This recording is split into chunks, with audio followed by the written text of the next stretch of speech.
r/AskReddit. What was your worst "oh duck, I'm actually going to die" moment? My uncle and I were swimming around a bunch of rocks at the edge of a beach one time and it was super choppy. Big mistake because it got to the point where we wanted out and we couldn't swim the way we came because the tide was ripping way too much our way. So we tried to get up on the rocks. My uncle got stuck in some fishing line that was left there and I was a bit further down.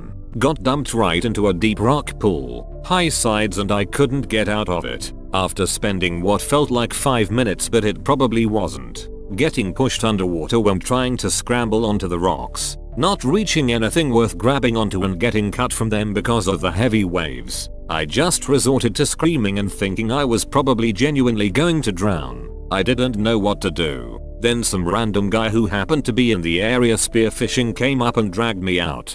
Screaming was the right thing to do. It's alarming how many people drowned silently when there was someone within hearing distance who might have been able to help. Note, I am not encouraging untrained people to put themselves in dangerous situations to save others. I'm just saying if you think you might be drowning, yell for help. That's because most people who are actually drowning don't have an opportunity to yell. They are trying to breathe air in. 6 years ago I was laying in a hospital bed for 24 hours while the tests came back to tell me what kind of leukemia I had. I told my wife and my parents to go home and sleep that night. I'm very thankful for the nurse that was there when reality sunk in. She listened while I cried and said that I couldn't go yet because my wife is disabled and I have a boy that needs to go to college. Thankfully it turned out to be chronic myeloid leukemia and treatable by 1 pill per day. A 90% chance to live into my 80s. I've been considered in remission since 2013. Edit. Thanks everybody. I'm a lucky man. Second edit. Chemotherapy drugs are expensive. If you're in the US and can't afford them, go to Needime.org. The manufacturers have programs to reduce the cost or even make them free. If you have insurance, still check because there are programs where you don't have to pay your deductibles or copays out of pocket. I woke up and saw a huge protrusion in my ribs. I thought for sure it was a malignant tumor. Broke down then and there, only to find out later from the doctor that I had fractured my ribs and somehow not realized it. I can imagine you being reduced to a whimpering pile in front of the doctor and he was just like, "Nah bro, that's just your bones." "But doctor, what about all these tumors on each hand, fingers, mate?" I was 15 and walking across a railroad bridge over a creek when I heard the train coming from around the curve. The bridge was not wide enough to stand to the side. I ran back the way I came, as fast as I could, with the train coming from behind. The railroad ties were the perfect length for my stride. As I got near the embankment, the ties suddenly became further apart and I tripped, banging my shin, and I couldn't get back up. I crawled the last 30 feet on my hands and knees, rolling off the track at the earliest point possible. A solid 90 seconds later the train came by. I had lots more time than I feared, but I was terrified during the run. That time when we slid down that glacier face and went down and down, faster and faster until my ex's ice pick and a tree stopped us. Duck that. My ice climbing days are done. Mountain biking and I just about slipped off a 30-featuring ledge. Barely caught myself. That the most panic and complete fear I have ever felt in my life and I never wanna feel it again.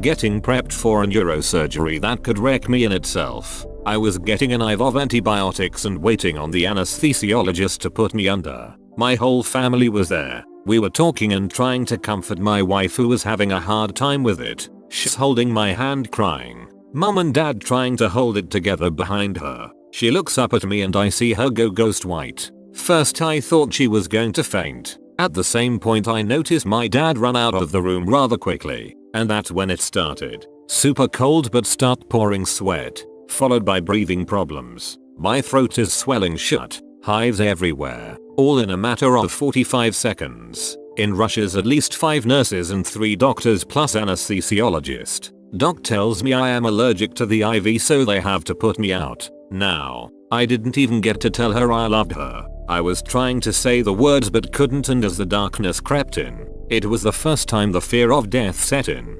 "Well, how did it go? Did you survive? I must know." Dead now. I was struck by lightning. It blew me off my feet, paralyzed me and knocked me unconscious. While I was unconscious I was semi-aware, not in an awake and talking way, more of a lucid dreaming type of way, peaceful and calm. All I could see was blackness and falling stars, kinda like the green scrolling numbers on the Matrix. Before I came to, I honestly thought that was what death was. Edit. Wow, this story blew up. Thanks for all the questions and concern, guys. Very kind of you. Edit 2. If you have questions, keep them coming. I'll do my best to answer them all.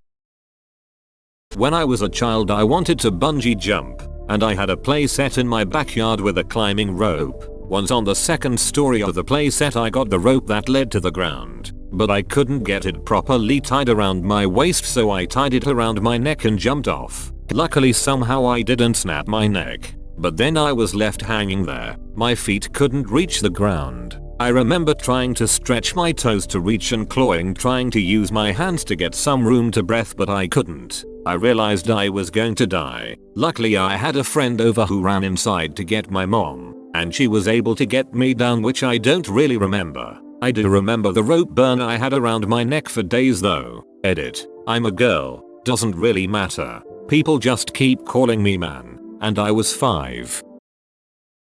Began choking on some gummy worms at a friend's party. Everyone thought I was joking, and I was hopelessly trying to cough it out for a good minute or two before my friend karate chopped me on the back when he realized I was actually choking. I was scared shitless at the time. Thought I was done for. Better health VitGov or link. Don't slap a choking person on the back while they are upright. Gravity may cause the object to slip further down the trachea. Windpipe. First aid for choking adults includes back blows and chest thrusts while the person is leaning forward. Just for the record, don't slap someone on their back if they're standing upright. Wait for them to lean over. Back in high school I worked for Arby's, fast food chain known for their thinly sliced roast beef. For the non-US Redditors out there, my shift was just about done. We were beginning the closing process. I was feeling a bit hungry, so I thought I'd grab a slice of roast beef off the slicer. Grabbed a larger portion than usual, but that was fine because I loved the stuff. As I'm attempting to work away at this hunk of roast beef in my mouth, wouldn't you know it, ding, there's a customer at the drive-thru. As I desperately tried to get this piece of beef down my gullet, I realize I can't swallow it. I panic and try to cough it up into the garbage, but alas it won't come up either. Duck. I go into full panic mode and quickly make my way back to the sandwich prep guy who spoke very little English. I was attempting to say help and gesturing to my throat in a feeble attempt to show I was choking and needed help. Due to the fact we joked around a lot, he was certain I was just pulling a prank on him and laughed. At that moment I could have punched him in the goddamned face, but looking back I can't say I blame him one bit. Regardless, it was clear he wasn't going to be of any help, so I made my way further back while attempting to shout my manager's name. To me it was pretty clear I was trying to say her name, but what it really sounded like was deep guttural noises accompanied by a red-faced teen who had overdone it on the roast beef. She runs over in an attempt to help, but by then, my friend the sandwich prep guy figured out I was indeed not joking and actually choking. A few slaps on the back from him and me coming to the realization that I will die if I don't get this roast beef out of my throat somehow worked, and the beef landed right in the trash receptacle. Got a little talking to from my boss regarding eating on the job, but man, that was a scary 2 minutes. I couldn't stop imagining the outcomes had I actually succumbed to such a stupid and pathetic death. Too long, didn't read. Don't overdo it on the roast beef. As I was upside down and everything was going in slow motion when I rolled my car. I'm still here though and had no injuries whatsoever. Wear your seatbelts, kids.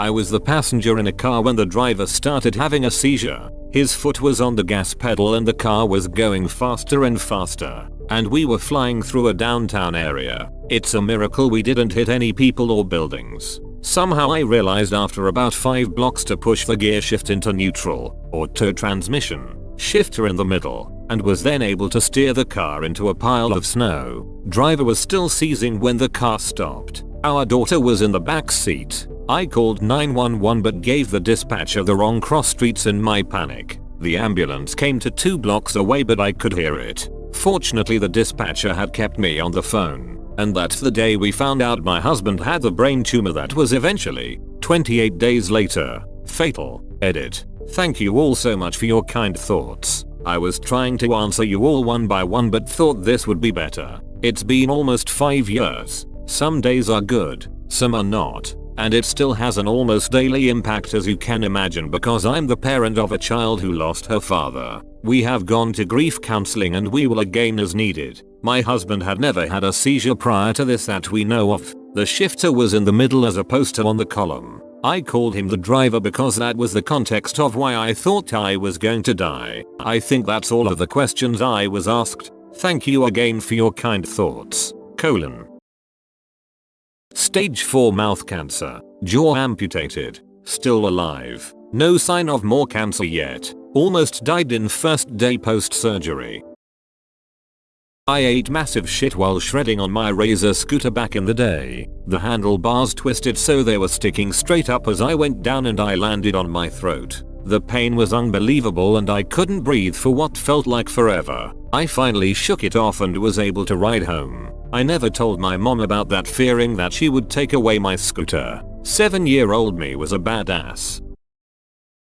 Fell 3 stories. Due to freezing rain on the roof that night, and on the way down I was certain I was going to die. I went out there to talk on the phone since my bedroom was above my parents'. I fell at about a 45-degree angle onto my feet. The impact caused my T9 vertebrae to fracture, and once I fell from that angle to flat, my right lung collapsed and I had a brain bleed on the front and back of my brain. Luckily my father had heard me scream and found me within a couple minutes, coughing up blood into the grass. He then drove me to the hospital and nearly passed out a few times on the way there, figuring that it was already too late for me. Spent the whole ride trying to calm him down as I felt the pressure increase in my chest from the amount of blood filling my chest due to the collapsed lung. When I arrived at the hospital I blacked out as nurses and my parents and family doctor were around me looking worried sick. Too long, didn't read. Fell 3 stories. Fractured spine. Collapsed lung. And 2 brain contusions on the front and back of my brain because of freezing rain that night. I was at the pub with some friends one night. We all drink a lot. I was perhaps the heaviest drinker of the group, but I was also the biggest person in the group, so it took the most for me to get drunk. So I like to use that as an excuse to drink more than I should. This night, I was very drunk. Anyway, it was about 1 kilometer from the pub to the bus stop that would take me home. I had way too much. My phone has like 3% battery left on it, so I turned it off to save charge in case I needed to make any emergency calls later. It was raining. I slipped on a wet curb and cracked my head on the pavement really hard. I was bleeding everywhere. I couldn't grab my phone from my pocket. Between the pain and the concussion, I couldn't do much of anything. The rain was getting heavier. I was face down in a bit of a depression in the path. Water was rising around my face. I was terrified. I thought I'd bleed out, and if that took too long, I thought I'd drown in a puddle because I couldn't move. It was the longest 2 minutes of my life, but someone came past, saw me, and called an ambulance. He didn't move me, because he didn't know if it had any spinal injuries, and you don't want to move someone with a spinal injury. He waited for the ambulance to come. They checked me out and carefully put me on a stretcher and took me to the hospital. The fall had impinged on a nerve in my neck, which was why I couldn't move properly. I had a very bad concussion and had lost quite a lot of blood,